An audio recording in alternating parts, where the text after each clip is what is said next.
Les grands titres de l'actualité, une présentation de Addict Remorquage et Transport et Mécanique, les spécialistes. Maintenant à Montmagny, c'est Addict, 234-34-61. Addict Remorquage et Transport, des professionnels qui peuvent vous aider dans une situation d'enlisement ou simple remorquage. Grâce à ses équipements de haute performance, Addict, c'est aussi le service de transport de tout genre et de mécanique. Maintenant à Montmagny, c'est Addict Remorquage et Transport au 234-3461.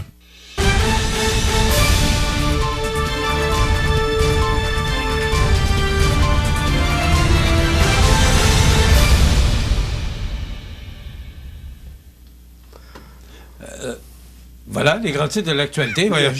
Il y a des matins que ça va vite. Ça va vite ce matin, là. Surtout un lundi matin. Les grands titres de l'actualité de ce lundi 24 octobre 2022. José Soucy, bon matin. Bon matin. Bon, j'étais captivé par l'annonce sur la presse, là. C'est la presse qui nous l'apprend ce matin, que je ne sais pas si je le prononce bien, c'est Rishi ou Rishi, ça s'écrit R-I-S-H. Donc, j'oserais dire Rishi Sunak, qui va remplacer Liz Truss au poste de premier ministre britannique. Liz Truss, qui a été première ministre pendant quelques temps, là, 45 jours, je crois. Alors, c'est lui qui va remplacer. Boris Johnson était revenu de voyage en fin de semaine. Il a tenté un retour qui n'a pas fonctionné, finalement. On pouvait penser qu'il pourrait peut-être être intéressé à reprendre son poste, mais non. Il a décidé de ne pas poser sa candidature.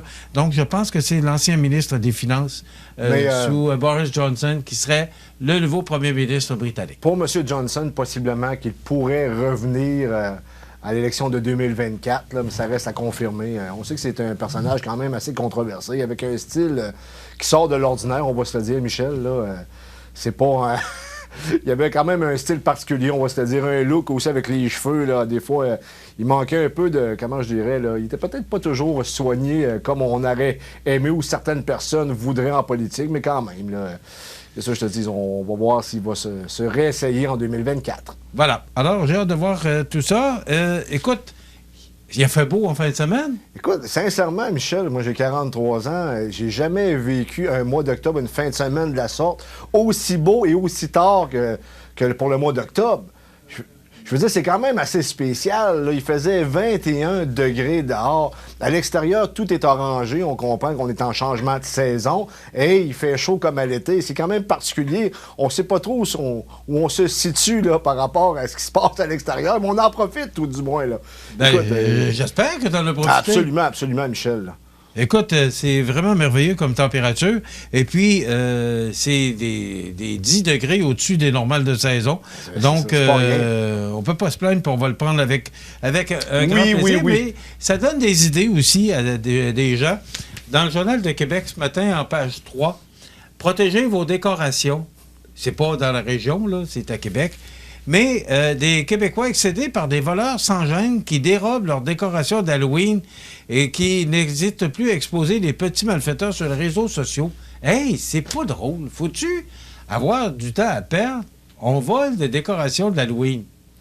Michel, on est rendu à l'époque où on a des caméras un peu partout. Je veux dire, on peut enregistrer à peu près n'importe quelle conversation. On peut filmer à peu près n'importe quoi. Pourquoi? Parce qu'on a des caméras sur nos téléphones cellulaires. Et maintenant, avant, acheter un système de surveillance de caméras, ça valait les yeux de la tête, permets-moi l'expression. Maintenant, ça coûte pas trop cher, là. Puis tu es en mesure de filmer ce qui se passe dans ton entrée de maison. On va se souvenir, pendant la dernière campagne électorale, on a même pris la main dans le sac des candidats qui volaient ou qui dérobaient plutôt les pamphlets des autres formations politiques pour mettre les leurs. Je veux dire, on peut plus se permettre d'avoir deux comportements, c'est-à-dire qu'un comportement officiel devant le monde et un comportement des fois peut-être secret, là, qu'à personne nous regarde, parce qu'avec les caméras qui sont répandues un peu partout, il faut que tu sois toujours droit comme une barre dans toutes les sphères de ta vie, Michel. C'est pas compliqué. Écoute, il y en a qui sont là pour toujours embêter les autres. Ça a toujours été, Michel. Il y en a qui c'est leur spécialité. Croit-on encore au troisième lien? Écoute, Bernard Drinville, qui était, qui était pas toujours pour, parce que c'est un animateur de radio, et là, il se fait rattraper par Parce que là, il est ministre de l'Éducation. Il n'a pas toujours été d'accord avec la position des syndicats. Il est ministre de l'Éducation maintenant. Il aura à travailler avec ces gens-là. Il n'a pas toujours été en faveur du troisième lien. Il aura à défendre sa position là-dessus. Il est séparatiste, on le sait, parce qu'il a été, député et ministre du Parti québécois. Maintenant. Il aura à défendre encore cette position-là. José, qu'en penses-tu? Il était à Tout le monde en parle hier. Malheureusement, je n'ai pas pu l'écouter. Qu'est-ce que tu as à nous raconter là-dessus? Je l'ai écouté en rattrapage hier parce que ce matin, je fais le tour des médias. J'écoute notamment la chronique de Jonathan Trudeau au 98.5 avec Paul Arcand, qui parle de politique, qui est quand même assez bien connecté sur le monde politique, ou ce qui se passe du moins à l'Assemblée nationale. Puis il avait, lui, écouté, ou plutôt regardé l'intervention de Bernard Drinville hier en compagnie de Geneviève Guilbeault, qui est encore la vice-première ministre, et le super ministre de l'Économie, Pierre Fitzgibbon.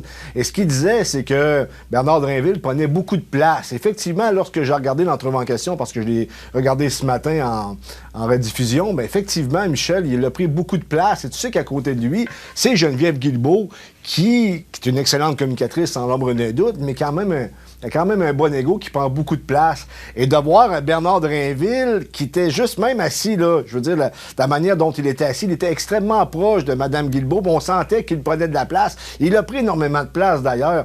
On le sait qu'on gère des égos, ça ne sera pas toujours facile dans ce caucus de ce gouvernement-là, Michel. Mais en même temps, lorsqu'on a fait allusion au troisième lien, on sait que Stephen Guilbeault est plus ou moins d'accord avec le troisième lien et on n'est pas certain qu'on va avoir une participation du fédéral. Je te souviens, Michel, que pendant la campagne électorale, je t'ai parlé des propos de Jean-François Lisée, qui est l'ex-chef du Parti québécois, et qui disait que, possiblement, selon lui, Québec attend le refus du fédéral pour mettre la hache dans le projet de troisième lien.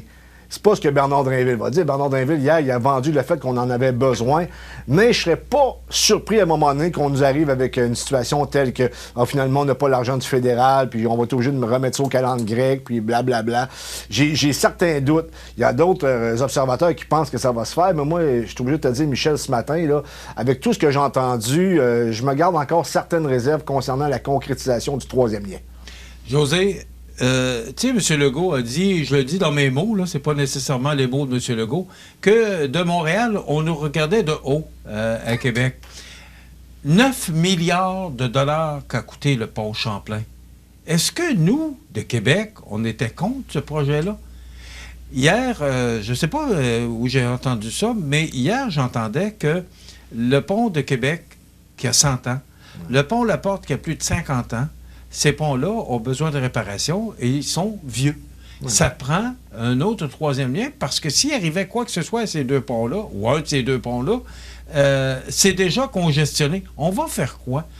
Pourquoi qu'on n'a pas le droit, nous, d'avoir nos installations, alors que Montréal, avec le REM qui coûte des milliards, le pont Champlain qui a été en partie payé par le gouvernement fédéral, qui a coûté 9 milliards, pourquoi nous, on n'a pas besoin et qu'on doit s'expliquer et donner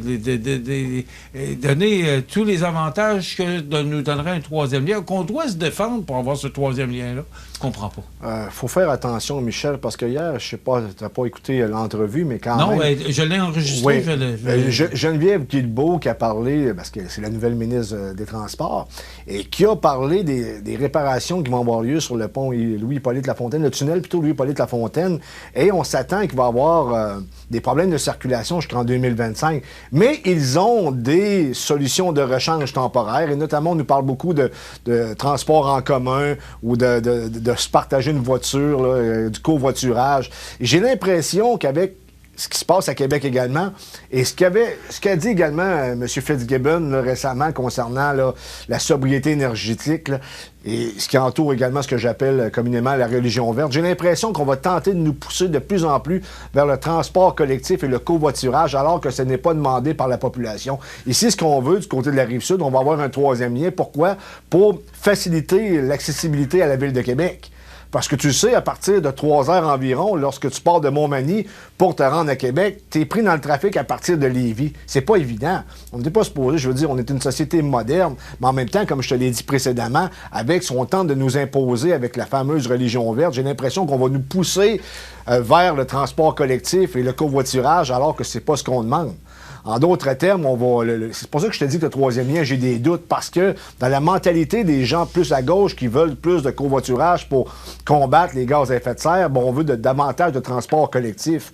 Tu comprends? Il y a deux écoles de pensée qui vont s'affronter ultérieurement, où c'est en train de se faire réellement là, au Québec. Là. Alors, c'est pour ça que j'ai des doutes ce matin. Là, je comprends, mais le transport, le covoiturage, José, il faut que ça donne. Ben, je sais, Michel. Si je dois me rendre, exemple, je dois me rendre à l'hôpital de Québec aujourd'hui, toi, est-ce que tu veux embarquer avec moi?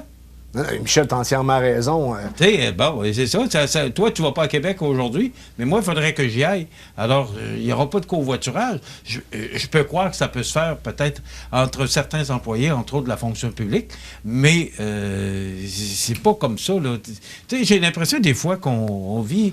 On ne vit pas sur la même planète. Ben, tu sais, Michel, avec le télétravail, les autres études qui s'apprêtent à sortir, du moins en début 2023, du moins ce que dit le gouvernement caquiste, qu'est-ce que ça va dire? Est-ce que ça va dire que finalement, on a moins besoin d'un troisième lien parce qu'il se fait plus de télétravail?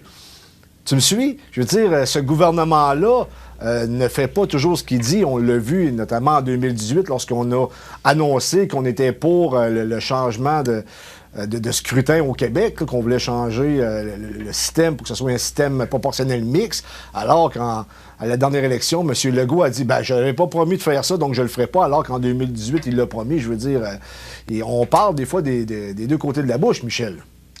En tout cas, on n'a pas fini d'en parler. Non, ça c'est certain. Toi et moi, mais je veux dire d'en entendre parler aussi, oui. parce que ce sera au cours des prochains 4 ans, je pense, le projet du gouvernement de la CAQ.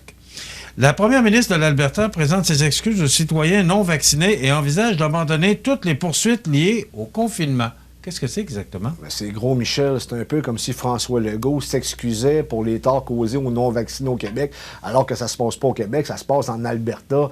Et d'ailleurs, Mme Smith qui a parlé du World Economic Forum, si je me le dis bien, là, les gens de Davos et compagnie qui ont trop d'influence au Canada, et qu'il va falloir reprendre un peu je dirais, l'autorité que le gouvernement provincial a, qui l'a laissé tomber d'une certaine façon avec leur santé publique là-bas, au détriment d'un organisme extérieur au Canada. Parce que tu sais, Michel, là, ça commence à sortir de plus en plus. On le sait que le vaccin de Pfizer n'empêchait pas la transmission du virus et on a basé nos politiques sanitaires justement autour de ça. Pourquoi? Parce qu'on voulait forcer les gens à se faire vacciner. Mais pourquoi tu es forcé à se faire vacciner alors que le vaccin en question n'empêche pas la transmission?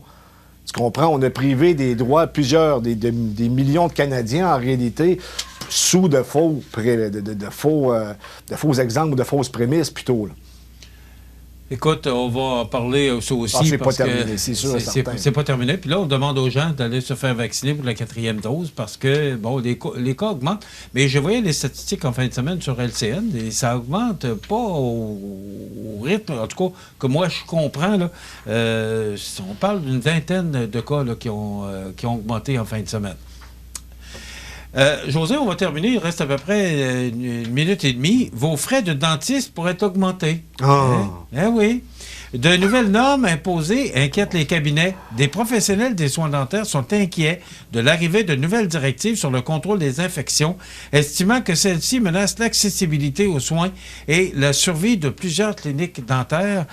L'Ordre des dentistes du Québec a récemment envoyé à ses membres un document intitulé « Ligne directrice, contrôle des infections et retraitement des dispositifs médicaux ». Si ça coûte trop cher, qu'est-ce que les gens vont faire? Bien, ils n'iront plus. Et on sait que ça coûte déjà extrêmement cher. Sont assez onéreux chez le dentiste. Et pourtant, c'est essentiel. Une bonne dentition, on en a besoin. Mais ce que je comprends, c'est que les dentistes ne sont pas d'accord avec l'augmentation ou ces nouvelles normes imposées. Alors, on va sûrement, ça aussi, entendre parler de ça au cours des prochaines semaines. Puis aussi, c'est que le fédéral, maintenant, va, avec l'arrivée du NPD, là, cet la fameuse accord, alliance, c'est 650 $ pour les enfants là, par année. Est-ce que c'est fait? Est-ce que ça a été voté? Je ne suis pas certain, Michel. Il faudrait que je te revienne avec ça. Il va falloir que je vérifie. On va vous en reparler. Voilà, ben ça complète notre émission de ce lundi, un peu chamboulé, là, mais c'est lundi. Alors, demain, on reçoit Rosalie Bilodeau et Catherine Hudon du Centre d'action bénévole de Montmagny, le CAB, et on aura le mardi juridique, le mardi mallette. Je vous souhaite de passer une excellente journée. À demain.